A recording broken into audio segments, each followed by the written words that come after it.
Hello again, everyone. Zack Attack is here with my WWE Raw review for tonight, Monday, September 26, 2016, from Cincinnati, Ohio. The aftermath of Clash of the Champions. Now, coming off that pay-per-view, and Raw having more competition than usual tonight, not only was Raw, of course, competing with Monday Night Football, but they were also competing against the first presidential debate between Donald Trump and Hillary Clinton. With all that competition, WWE did a good Raw to combat that and also kind of make up for an okay Clash of Champions. Some good matches with some questionable decisions. And for the most part, Raw was okay. Some good matches, especially we didn't get not just one but two cruiserweight matches, including the Raw debut of the Cruiserweight Champion. We also got two title matches, which they were competing against football, but if you had them on Raw to compete against football, at least make them important. And seeing the endings of these two matches, you probably ask yourself, why were they even on this Raw anywhere? They're kind of unnecessary if they weren't going to progress anything. Maybe because of the first match ending leaves another match in the making. Like both matches may lead to rematches, though. And the crowd in Cincy should be ashamed. Me and my dad call Ohio the worst state ever. And they proved it tonight. The crowd sucks, especially for the cruiserweight match. Trolling it. 2 words for you Cincy fans. I don't care if you didn't know the guys. Trolling that match. I'll say a little bit more when we get to that match, but fuck you. I've been to your city, but you just spat out your city's name for trolling that match to two awesome guys.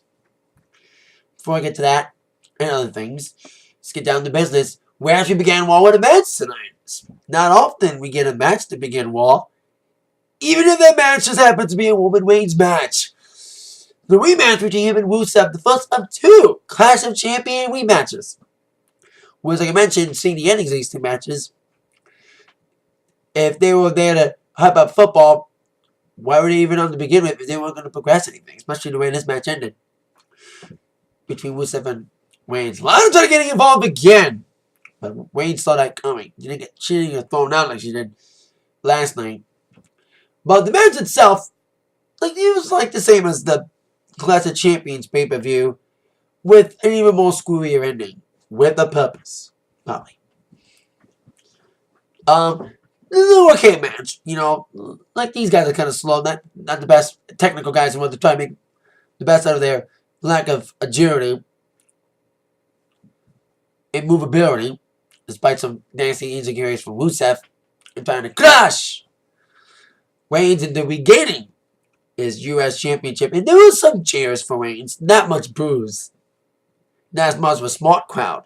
That's why people were trolling the Cruiserweight match, because there was not a lot of smart fans to overcome it. The cheer them were the dumb fans who don't know the Cruiserweights trolled it. Anyway, despite Rusev coming in, looking aggressive, trying to get back his championship, Reigns overpowered him with some nasty moves, trying to do the Superman punch and spear. I think he did nail Superman punch at one point.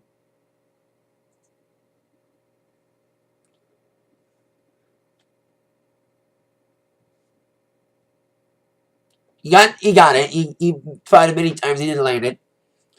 But that didn't keep Rusev down. And Rusev tried the accolade, which Woman broke out of Sunday, but tried and didn't get to connect it. So after they brought it inside of the ring, they brought it on the outside of the ring, and even tossed it over the barricade into the fans. And I was like, uh-oh. I know this has had a double count out. Yep, double KO. Double count out.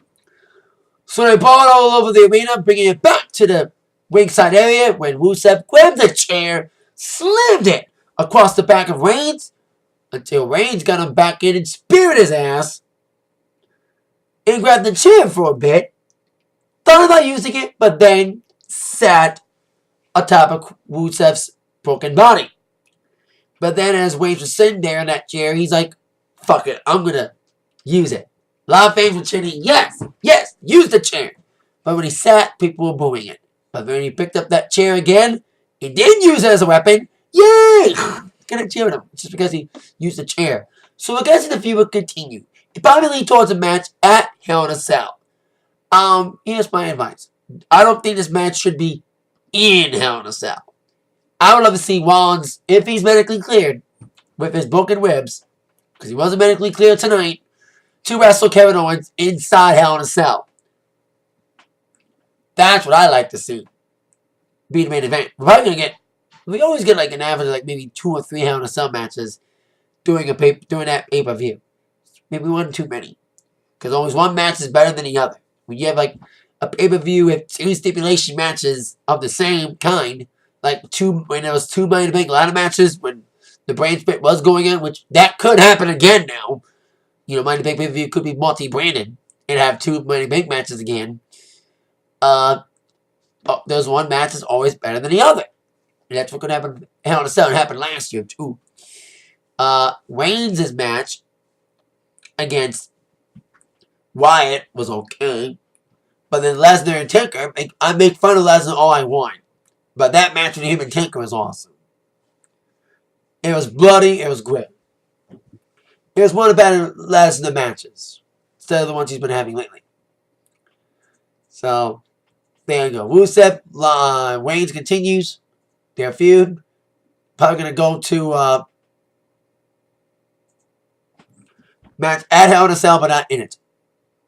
So now on to Mick Foley coming out to address the elephant in the room. What's going to go down in the result of the Best of 7 series, especially after the way the match ended. I think they were probably intending the match to end with a double KO with the no contest, but it was still a shitty way to end it. After such a great match, the best match of the series between Sheamus and Cesaro. So Foley was going to address it because the winner of this series was supposed to get a title opportunity. Well, since the match was a draw, they both get a title opportunity. And some people thought that they were going to do this route and have it be both get an opportunity at a title, be the tag team titles. I know I'm trying to give them something to do, but damn. You know what I mean? Sheamus and Cesaro forced to tag team each other. I'd rather see them feud against Kevin Owens. I'd rather see Cesaro and Kevin Owens feud for the Universal Championship. But when you really think about it, Raw needs some new tag teams. The tag team on SmackDown, they have more tag teams on SmackDown than on Raw. You have American Alpha, you have Breezango, you got the reigning champs, Rhino and Slater, you got the new heel Usos. Raw, there's only Enzo and Cass, the Club, and Shining Stars. That's about it. Needs more depth in the tag team division, even if it's a forced teaming and trying to redo a storyline that's been done a lot of times. The odd couple tag team. You know, it's looked. You know, we had American Alpha's odd couple tag team. Look where they are now. You had Team Hell No was a team forced together. That had humor to sell for it, and that wasn't that bad of a deal. Walking Sock Connection. Look who's talking about making an odd couple tag team. Foley was part of one. But I want to be one of the best tag teams of all time when it comes to being comedy and great action people. Being Rock and Mick Foley.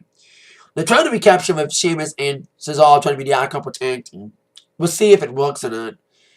But I'd rather see Sheamus feud for an individual title than be forced in a tag team division. But hey, they're going to make the best out of it. They're going to take what they got and go with it. Let's see what they do with it. They'll get a future shot. And whoever wins the WWE World Tag Team Championships of the world tonight, as a New Day would defend again against the Club. God, this is a feud that never ends. We'll go on and on. I love both teams, but they need to end this feud. This feud did not do any team any favors, especially the Club, the way they were booked in this feud as comedy team. Then finally decided to make them look like beasts, especially the way they looked last night at the Clash of Champions. But despite the way they looked, they didn't win the championship. So we thought, okay, they're going to give New Day the extra day and make it an even 400 days as the longest reigning WWE World Tag Team Champions and finally lose it tonight on Monday Night Raw against the Club. Looked like that at one point as Club looked dominant again, taking out Xavier out of the mix because Xavier got involved last night using Francesca too when referee was turned and used it as a weapon. So, despite the Club looking good with the dominance, isolating of Kofi and delivering the Magic Killer at one point, Kofi still kicked out of it, and Biggie got the big tag.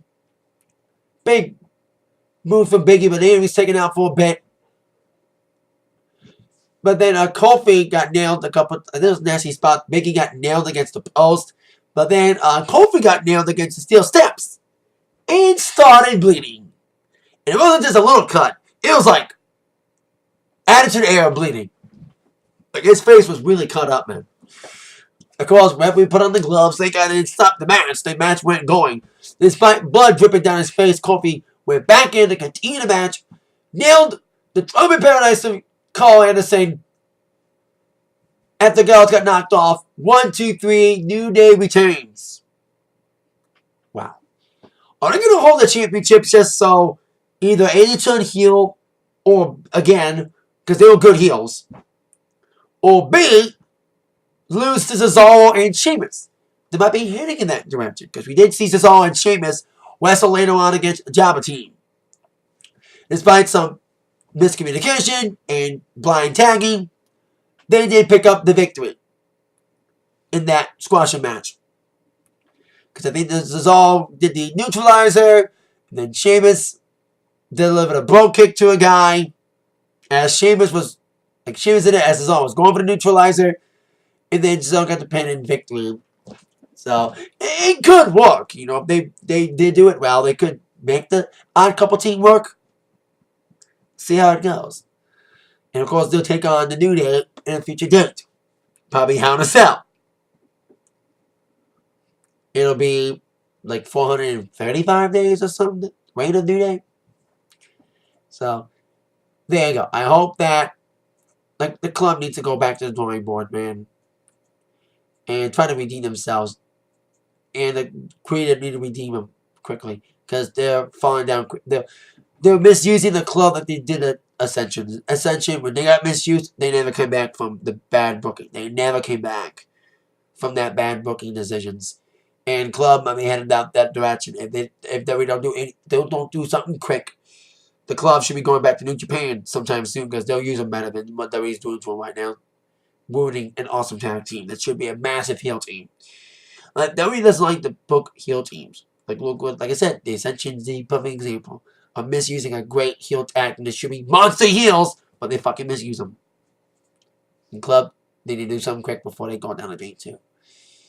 Speaking of job matches is on Sheamus and the Changa match. Bayley coming off her loss in a triple threat match.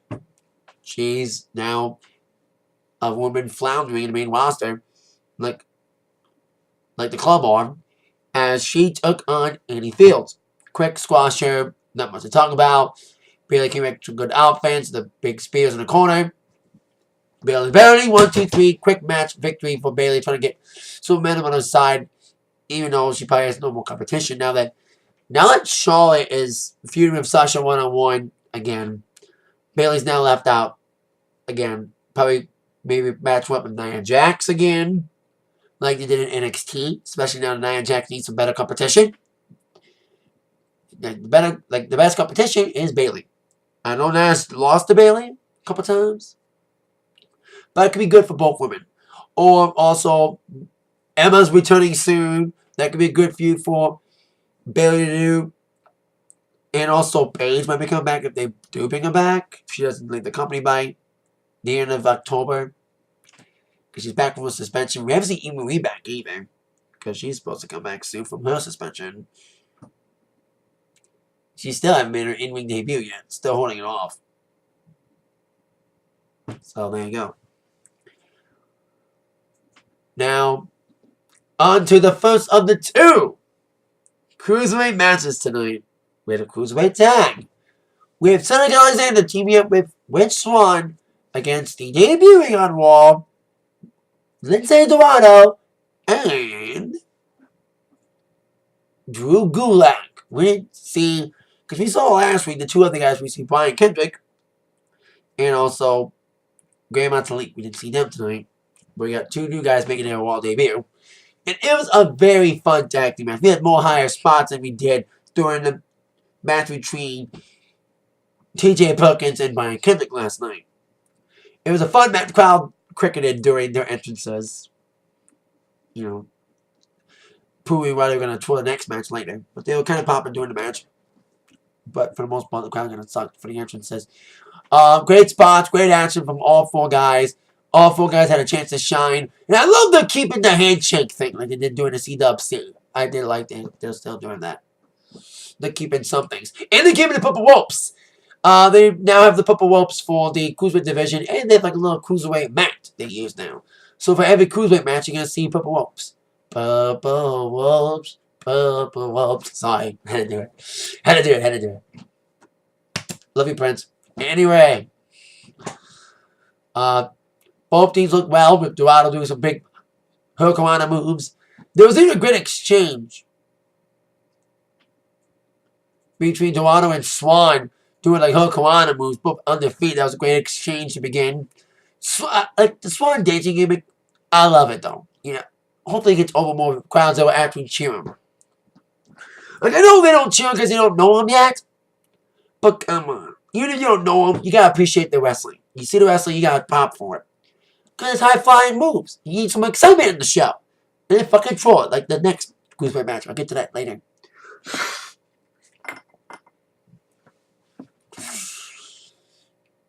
You know, Gulak got some big moves in. Your big whips. Big move. And there was, of course, the lumbar check from Alexander onto Lindsay Dorado. I think he mislanded. It had more impact on the back of the neck. You know. I still like that finisher. You know, very fast-paced action. Ending up with the big witch kick from Witch Swan onto Drew Gulak. With a check night cover. 1-2-3 victory for Witch Swan and Cedric Alexander. Did a good promo for the match. Pre-tape promo. Can't you handle this? Since he couldn't handle the great action they were given. You know, they didn't appreciate the great action. They did cheer a little bit for that match, but like I said, for the match involving TJ Perkins later, drolled it. So another great Cruiserweight action. Great tag team affair there. We had the Java match, like I said, with Cesaro and Sheamus. I just mentioned that. So now we had a segment involving Dana Brooke and Charlotte. Apparently they were teasing the breakup between Dana Brooke and Charlotte. Apparently they're tossing that off to the side. Apparently Dana Brooke's not turning on Charlotte anytime soon. She's still a protege for now. Charlotte was bragging about her victory against Sasha and Bayley, even with Dana Brooke's help last night at Clash of Champions. In a great triple threat match. Wasn't as high spotty and high whiskey like SummerSlam. And it looked better that way.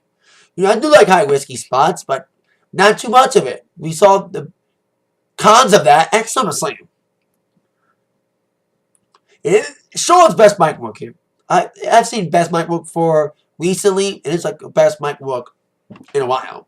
Since that one promo after she turned on her dad. You know, great mic work from her, especially when people booing her.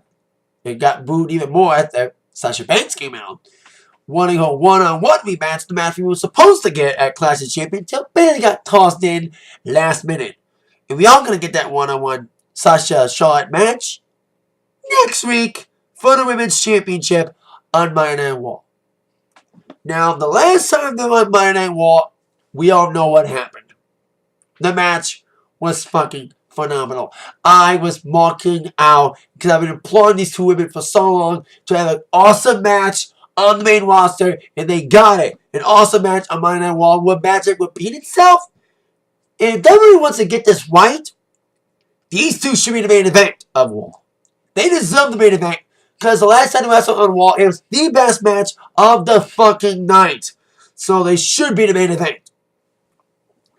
And speaking of championship matches for next week, we got TJ Perkins wrestling tonight against Tony Nese, making his Raw debut as well. But we did find out that TJ Perkins were going to rematch against Brian Kendrick next week on Raw as well. And I like the interaction they had backstage. Great interaction. And I'm not the only one. I said it last night, and I'll say it again. I love TJ Perkins' new entrance. The theme, the style, the music, the 80s type music. Mega Man was quoting him and congratulating him on Fate on the Twitter. The match was great. Tony Lee's looked incredible. Great action from both these guys, but as I mentioned, the fans trolled it. Instead of getting into the match, what were they chanting? Randy Savage, CM Punk. Fuck you, Sensei. I didn't hear the CM Punk chant, but I did hear the Randy Savage chants. Come on, Sensei. You want to be something special and troll a match. Like, we want to troll a match. How about we troll this one? One match to troll, guys. Because these two guys are awesome athletes. They put on a great match despite the empathy from the fans. Both guys put on excellent moves. Great spots. Great tornado DDT from DJ Perkins. Attempt. But these would reverse it. And both guys was landing move after move. Despite the fans' empathy, they still put a big match on with the big kick from TJP leading up to the knee bar in the victory for the Cruiserweight Champion making his Raw debut. Like both guys making a Raw debut tonight. It's kind of sad that DJ Perkins didn't debut on Raw last week with the other Cruiserweights. But he did have a great debut tonight despite the fans trolling it. Great matchup, very fast paced, more action packed than his match against Brian Kendrick last night. And hopefully, it was still a good match, it was very more technical. But maybe they'll do a little bit more high spotty for the match next week. We have a lot going on next week. Not only do we have these two title matches, we're going to have celebrity cameos because we're in Los Angeles. And we're going to get Ashton Kutcher and Danny Masterson from That 70s Show for reasons. Because we're in Hollywood. We need celebrities. I think Ashton Kutcher the only reason they should bring Ashton Kutcher in is to make him be involved in WWE Swerved, which is kind of like Punk'd. Even though it's produced by the Jackass crew. By, I forgot the guy's name. I have the Jackass here. I can probably look in the back. I'm on the Jackass DVD to see who directed it. Oh, right, Jeff Tremaine. Jeff Tremaine directed the Jackass movie. He's the executive producer of Swerve. I love season 2, by the way. Cheap plug. Love season 2. Better than season 1. So I love their trolling people and not the superstar. Made it more funny. So other than that, actually could be involved in that.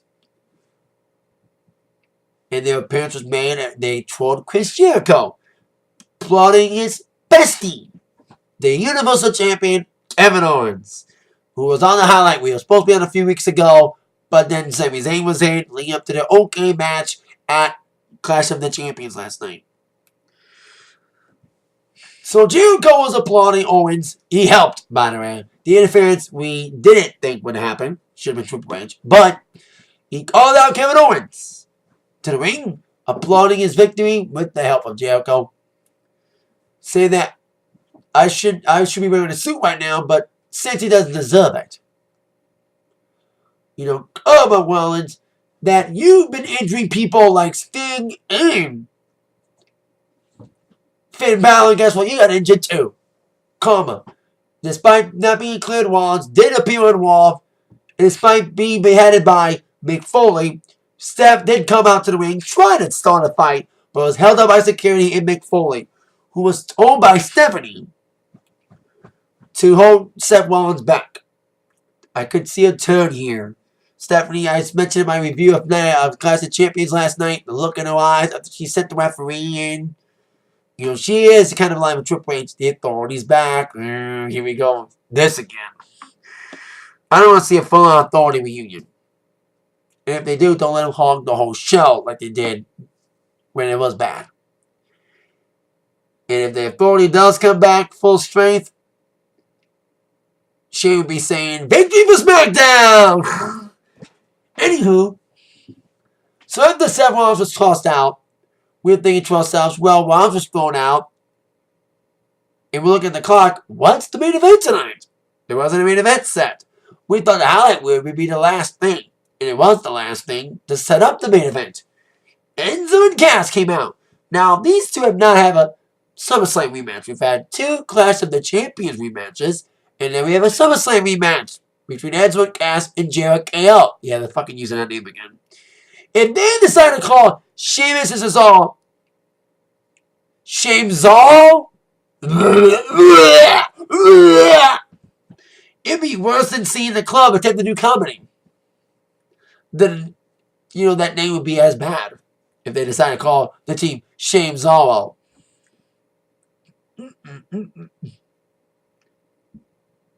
Shame if they do. Anyway, Enzo and Cass came out with, I like these microphones they had. These microphones are like what Mr. Anderson would have if his mic was wireless, because they have the same, like the 50 style mic that Mr. Anderson Kennedy used, but it wasn't hanging on a wire. It was like a wireless version. It was still cool. It was cool to see both of them had these mics. They're cool, badass. And I'm glad they're done with the Shooting Stars for now. Yay! And they're in the main event tonight, taking on Owens and Jericho. And like I said, that's SummerSlam rematch. So, good action. But Enzo got isolated early, so Big Cass came in with the big moves and big boots. Tossing Jericho off with some big boots and delivering the Empire Elbow at one point to the Universal Champion. This was as good as a SummerSlam match. With commercials.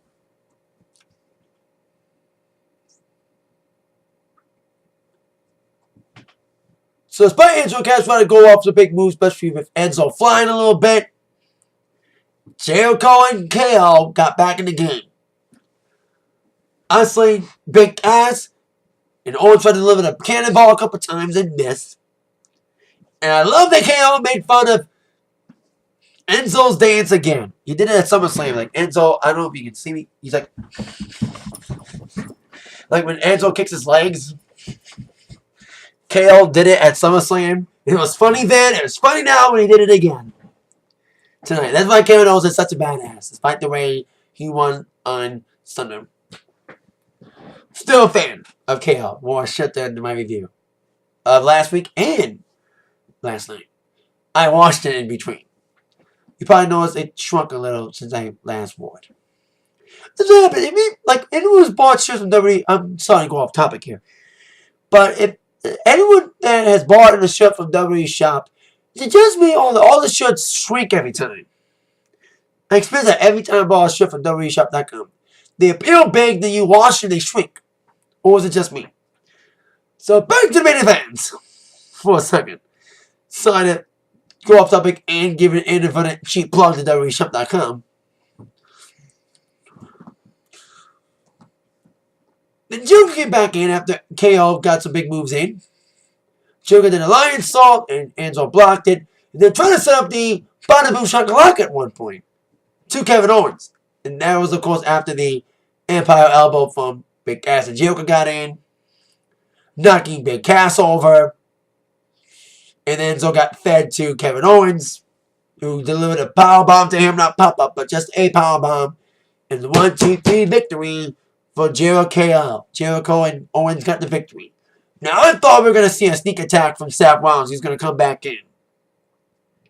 Nope. The credits rolled after Jericho and Owens won.